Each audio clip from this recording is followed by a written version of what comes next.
So let's go on to the first topic that we have, which is what is the difference between a blog and a website? Mary, do you kind of want to take this one away?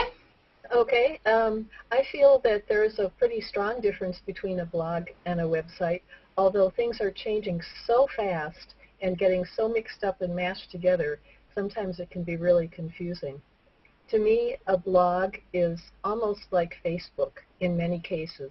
It's lots of short, quick information, opinion, pictures, and so on.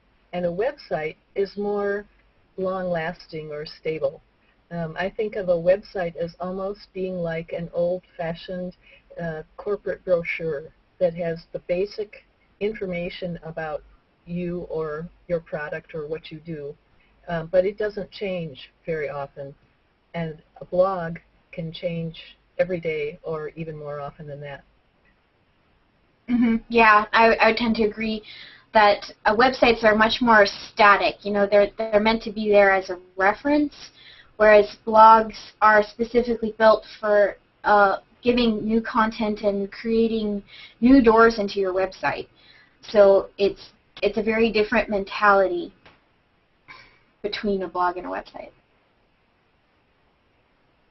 I agree. One of the other pluses about a blog is if you have something that you want to become established for in your industry, then having a blog gives you that chance to share content regularly and keep people more interested.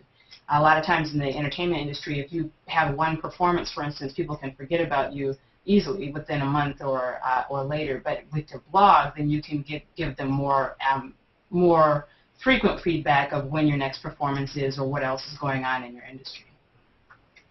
Yeah, and another difference is when you're starting one, usually you for websites you'd pay a designer or somebody to build it for you because they're kind of complicated, and when you think about building your own website, you go, ooh, I don't think I can handle that.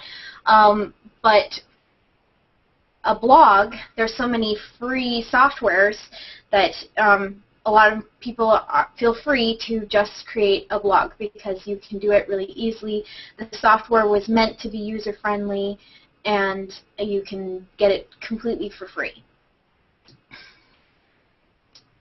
So there are some platforms where you do have to pay for hosting. So, for instance, WordPress is a favorite blog software, and you can get a free WordPress blog, but you can also take the WordPress software and install it on a domain that you're paying hosting for, and so then you would actually own your blog content, and there's a lot more customization involved when you install the WordPress software on your own domain, so that you have a blog on your domain. It's not somewhere else that is for free. So you kind of have a couple different options there.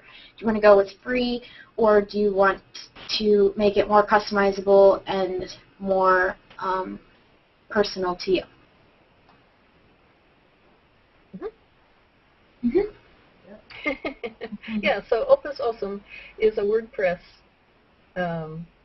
product, template, whatever, and I pay for hosting. So that's an example of what you were speaking about. And yes.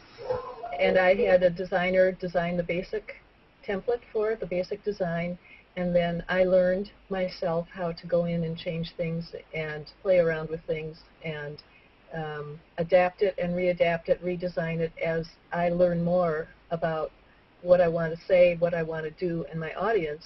I can add or take away things that weren't quite right at the very beginning. Yeah, same for me. Rachel Ann Polling is a WordPress site. I pay for the domain and the hosting, and the WordPress software is installed on it. Since my website is primarily a blog, that really works well for me. I also am, I wouldn't call myself a designer, but I am proficient in designing. So I yeah, I've done everything myself and have made many changes along the way. I actually started on Blogger, and then I moved to a free WordPress site, and then I moved to a self-hosted WordPress site. So I've done all three. That's a good point, I think. If a person is interested in having something or starting something but a little bit unsure, maybe it's a good idea to start with a really simple blog, the most basic ones that you can find. Experiment with a little bit, get used to the terminology, how fast things work, how slow things are. Keep it limited to a private audience. And then as you gain confidence and start to know exactly what you like and don't like and what you want, you can switch over to more complicated types of blogs. And the free WordPress blog, if you're interested, is at WordPress.com as opposed to WordPress.org. Sometimes that can be a little confusing. Yeah, and for instance, if you wanted to see a WordPress.com site, mine at rosemaryjames.wordpress.com is the WordPress.com layout, the free version. Uh-huh. Yeah, that's one thing to note. When you sign up for a free WordPress blog, it will be whatever you call it. So it will be www.yourname.wordpress.com. As opposed to if you have it installed on your own domain, it will just be www.yourname.com. Right. Like so www. Go ahead. Sorry, like www.opusawesome.com. Indeed. Yeah. Sorry. Go ahead. It's no problem. My personal recommendation, if you want to start, would be to start on WordPress, because Blogger doesn't have a way to expand. Whereas if you get a free WordPress blog and you decide you want to do it a little bit more intensively, you want to make the investment to pay for hosting, moving to a self-hosted WordPress is way smoother of a transition than moving from Blogger to self-hosted WordPress, because they're very, very different. Whereas if you go from WordPress to WordPress, the controls are all the same, everything looks the same, there's just a few more